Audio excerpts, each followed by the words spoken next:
2023년 2월 24일 큐티 말씀입니다. 마태복음 19장 1절로 12절입니다. 예수께서 이 말씀을 마치시고 갈릴리를 떠나 요단강 건너 유대 지경에 이르시니 큰 무리가 따르거늘 예수께서 거기서 그들의 병을 고치시더라. 바리새인들이 예수께 나와 그를 시험하여 이르되 사람이 어떤 이유가 있으면 그 아내를 버리는 것이 옳으니이까?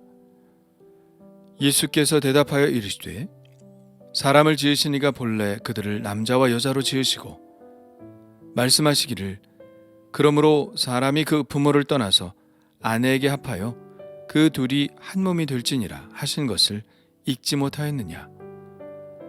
그런즉 이제 둘이 아니요 한 몸이니 그러므로 하나님이 짝지어 주신 것을 사람이 나누지 못할지니라 하시니 여짜오되 그러면 어찌하여 모세는 이혼 증서를 주어서 버리라 명하였나이까?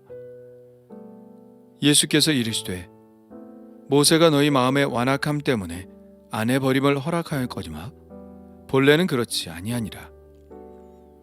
내가 너희에게 말하노니 누구든지 음행한 이유 외에 아내를 버리고 다른 데 장가드는 자는 간음함이니라. 제자들이 이르되 만일 사람이 아내에게 이같이 할진대 장가들지 않는 것이 좋겠나이다. 예수께서 이르시되 사람마다 이 말을 받지 못하고 오직 타고난 자라야 할지니라. 어머니의 태로부터 된 고자도 있고 사람이 만든 고자도 있고 천국을 위하여 스스로 된 고자도 있도다. 이 말을 받을 만한 자는 받을지어다. 아멘. 예수님은 교회 안에서의 작은 자들에 대해서 어떻게 대할 것인지, 그리고 죄를 범한 자에 대한 치리와 용서에 대해서 말씀하신 후 갈릴리를 떠나 요단강 건너 유대 지경에 이르십니다. 이곳은 베레아라고 불리는 지역으로 보통 유대 땅은 요단강 서쪽을 가리키지만 베레아 지역은 갈릴리를 다스렸던 헤롯 안티파스의 영지로 유대 왕의 통치 지역이었습니다. 여기서도 예수님을 따르는 무리들은 많아서 예수님은 그들의 병을 고치셨죠.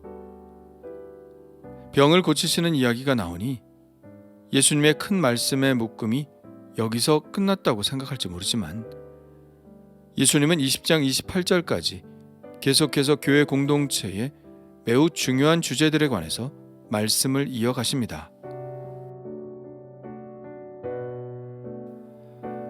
다음번 주제는 결혼과 이혼 그리고 독신에 관한 말씀인데요. 이 말씀을 촉발한 것은 바리새인들의 질문이었습니다. 바리새인들은 예수님을 시험하기 위해 이런 질문을 했죠. 사람이 어떤 이유가 있으면 그 아내를 버리는 것이 옳으니까? 이 질문을 잘 보아야 합니다. 과거 남성 중심의 사고방식이 강한 질문이죠. 남녀가 헤어질 수 있다면 그 선택권은 남성에게만 있었습니다. 남편만이 아내를 버릴 권리가 있었죠. 버린다는 표현만 보아도 버림받은 아내의 입장이 참으로 불쌍해 보입니다. 이것은 사실입니다. 당시의 사회에서는 남편에게 버림을 받으면 여자들은 빈곤한 삶을 살 수밖에 없었죠. 구약 성경에는 가장 가난한 부류의 사람을 고아와 과부라고 했죠. 이것은 신약 시대에도 마찬가지였습니다. 사도행전에 보면 과부를 구제하는 문제가 나오죠. 그만큼 과부의 생계는 늘 위협을 받는 상태였기 때문에 교회에서 그들의 삶을 어느 정도는 지탱해 주어야 했죠. 그러니 남편에게 버림받는다는 것은 여자에게 있어서는 큰 비극이 될 수밖에 없습니다. 그런데 예수님은 아내를 버리기에 합당한 조건을 이야기하기보다는 오히려 결혼에 대한 더 강한 원칙을 이야기하셨죠. 사람을 지으신 이가 본래 그들을 남자와 여자로 지으시고 말씀하시기를 그러므로 사람이 그 부모를 떠나서 아내에게 합하여 그 둘이 한 몸이 될지니라 하신 것을 읽지 못하였느냐? 그런즉 이제 둘이 아니요 한 몸이니 그러므로 하나님이 짝지어 주신 것을 사람이 나누지 못할지니라.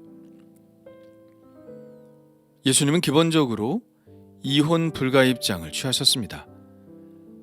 혼인의 행위는 사람들끼리의 행위가 아니라 하나님께서 개입하신 행위이기 때문에 이혼을 함으로 하나님의 행위를 헛된 것으로 돌릴 수 없다는 것이죠. 이런 이혼 불가의 입장은 바리새인들이 듣고자 했던 대답이었음에 틀림이 없습니다. 이 예수님의 대답을 듣자마자 그들은 예수님을 공격할 다음 질문으로 곧바로 넘어갑니다. 그러면 어찌하여 모세는 이혼 증서를 주어서 버리라 명하였나이까? 그들이 노린 것이 무엇일까요? 예수님께서 모세의 율법을 무시하고 어긴다는 혐의였죠. 예수님은 이 공격에 대해 어떻게 반박하실까요? 그런데 모세가 정말 이런 말을 하기는 했을까요? 신명기 24장에 나옵니다.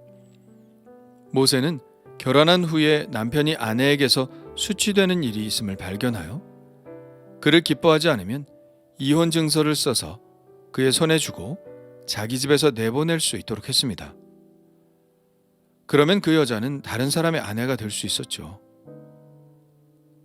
그런데 이 율법이 참 애매한 것이 과연 수치되는 일이 무엇인지 모세는 그것에 관해선 언급하고 있지 않다는 것입니다. 그러니까 아내를 버리고 싶은 남자들이 아무 일도 아닌 것에 내가 그것에 수치를 느끼니 내가 너를 기뻐하지 않는다고 말하며 이혼 증서를 써주는 일이 생겼던 것입니다. 이러한 문제는 유대인 사이에 오랫동안 논쟁거리가 되었죠. 과연 수치되는 일이 무엇일까? 그 범주를 정하는 일이었습니다. 기록에 의하면 이 논쟁은 유대인의 학파 중 할렐 학파와 샴마이 학파 사이에서 일어났습니다. 이혼 제기의 조건을 두고 할렐 학파는 어떤 이유로든 이혼 증서를 써줄 수 있다고 주장한 반면 샴마이 학파는 아내에게서 부정함이 발견될 경우에만 이혼할 수 있다고 맞섰습니다. 바리새인들은 지금 예수님께서 유대인들 사이에 오랫동안 해결되지 않은 이 문제를 물으러 온 것이죠. 그렇다면 예수님은 어떤 학파의 주장을 더 지지하셨을까요? 8절과 9절입니다.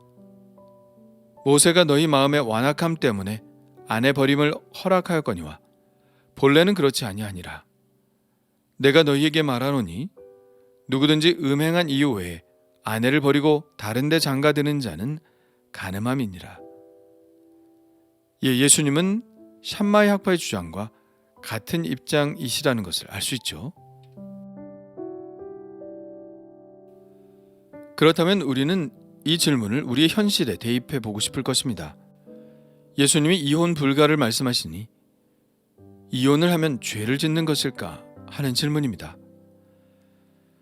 예수님의 이 말씀에 순종하느라 괴로운 부부 생활을 이어가는 사람이 만일 있다면 이것은 또한 옳은가 하는 질문도 하게 되죠. 물론 결혼 생활을 지켜나가는 것은 매우 중요합니다. 부부가 살다가 마음이 맞지 않으면 헤어지고 또 다른 사람을 만나서 살고 하는 일이 반복된다면 그 사회는 근간부터 흔들리는 사회가 될 것입니다. 아프리카에 말라비라는 나라가 있습니다. 선교사님이 오셔서 한번 말씀을 전하시는 것을 들었는데 길거리에 떠도는 아이들이 너무 많아 매우 심각하다는 말씀을 하셨습니다. 이유는 그 나라에는 혼인신고도 없고 출생신고도 없어서 마음이 맞으면 아이를 낳고 살다가 살기 싫으면 그냥 가차없이 떠나는데 아이는 아무도 책임을 지지 않는다는 것입니다. 이게 관습처럼 굳어졌다는 거죠. 그래서 길거리에 아이들이 너무 많다는 것입니다. 그들이 선교의 대상이 될 수밖에 없고요. 혼인이라는 제도가 이렇게 엉망이 되고 결혼과 이혼을 반복하게 되면 이렇듯 커다란 사회 문제가 되죠. 그래서 가능하면 일부 일처제를 지켜나가고 부부가 아이들을 잘 지켜나가서 아이들이 부모의 책임 가운데 잘 살아갈 수 있도록 하고 있는 것입니다. 어느 사회건 고등사회는 이 혼인제도를 매우 엄격하게 지켜나가고 있죠. 혼인은 개인적인 결정이기도 하지만 집안의 결정이기도 하고 또한 사회적인 인정이라고 하는 세 가지 단계를 거쳐 이루어지는 이유가 바로 거기에 있는 것입니다. 그런데 여기에다가 예수님은 하나님의 맺어주심이라는 더 큰 테두리를 두르고 계시므로 이 혼인 제도를 더욱 엄격하게 규정하고 계시다는 사실을 알아야 합니다.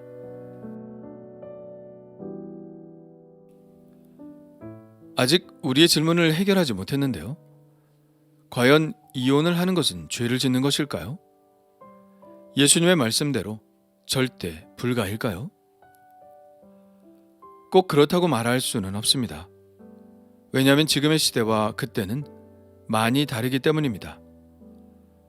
예수님의 말씀의 배경은 남성 위주의 사회를 반영하고 있죠. 당시에는 아내는 이혼을 제기할 수 없었습니다. 오직 남편에게만 이런 권리가 있는 상황에서 이혼의 피해자는 결국 여자가 될 수밖에 없습니다. 그러므로 아내를 버린다는 것은 큰 죄를 짓는 것이죠. 이 이혼 불가의 말씀은 사회적 약자인 여자들을 보호하기 위해 남성들에게 하신 말씀이라고 보아야 합니다. 그런데 만일 매일 매를 맞고 사는 아내가 있다면, 매일 결혼으로 인해 정신적인 학대를 받고 있는 사람이 있다면 그때는 생각을 달리해 보아야 하지 않을까요? 그래도 참고 살아야 한다고 주님이 말씀하실까요? 만일 예수님이 그 여인의 친정 아버지시라면 그렇게 말씀하실까요? 그보다 더 사랑이 많으신 분이 예수님이신데 좀 달리 말씀하시지는 않을까요? 예수님의 이 말씀을 듣고 제자들이 하는 말을 들으면 앞에서 한 이야기가 더 수긍이 갈 것입니다. 제자들이 말합니다. 만일 사람이 아내에게 이같이 할진대 장가들지 않는 것이 좋겠나이다. 확실히 남자들을 책망하는 말씀 같죠. 장가들어서 한 여자를 불행하게 만든다면 장가를 가지 않는 것이 좋겠다는 말씀입니다. 예수님도 어느 정도 이 말씀에 공감을 하시죠. 그리고 이렇게 말씀하십니다. 사람마다 이 말을 받지 못하고 오직 타고난 자라야 할지니라. 어머니의 태로부터 된 고자도 있고 사람이 만든 고자도 있고 천국을 위하여 스스로 된 고자도 있도다. 이 말을 받을 만한 자는 받을지어다. 천국을 위하여 스스로 고자된 자는 사도바울과 같은 사람을 말하는 것이겠죠. 결혼을 하지 않고 온전히 주님을 따르는 사람을 말합니다. 이 말씀이 가톨릭 성직자들의 독신 생활의 배경이 되는 말씀이 되기도 하죠. 그러나 이것은 사람이 원해서 되는 것이 아닙니다. 사람의 자랑이나 공로가 아니죠. 오직 하나님의 은총 안에서만 그렇게 된다고 말씀하고 계십니다. 모든 것은 하나님의 은총과 그 은총을 받는 개인의 결단에 의해서 이루어지죠. 결혼도 그렇고 이혼도 그렇습니다. 성직자의 독신 생활도 그렇고 결혼 생활도 마찬가지입니다. 사람마다 같은 말씀을 받지는 못하죠. 하나님은 어떤 사람에게는 이러한 은총을 주시고 또 어떤 사람에게는 저러한 은총을 주십니다. 어떤 사람에게는 결혼의 은총을, 또 어떤 사람에게는 독신의 은총을 주시죠. 그리고 또 어떤 사람에게는 이혼의 은총까지 주시기도 하십니다. 이 은총은 각 사람들에게 주시는 것이므로 우리는 늘 우리의 삶의 현장 속에서 우리의 문제를 가지고 하나님께 나아가야 하는 것이죠. 참으라고 말씀하실 때도 있을 것이고 갈라서라고 말씀하실 때도 있을 것입니다. 그리고 그런 경우에는 그들의 아픈 상처를 치유하시는 분도 바로 하나님이시죠.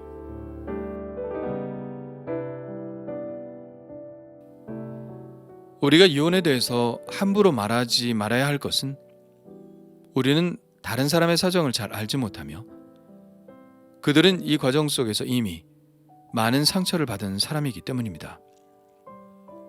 그러므로 우리에게 필요한 것은 정죄가 아니라 사랑으로 회복할 수 있도록 돕는 것입니다. 성직자의 독신이 맞느냐 안 맞느냐가 중요한 것이 아니라 하나님이 부어주신 각자의 은총 속에 어떻게 순종하고 사느냐가 중요한 것입니다. 그래서 우리는 늘 기도하고 분별하고 순종하며 살아야 하는 것이죠. 그렇다면 하나님은 오늘 나에게는 어떤 말씀을 주실까요? 하나님은 내가 오늘 어떤 선택을 하며 살기를 원하실까요?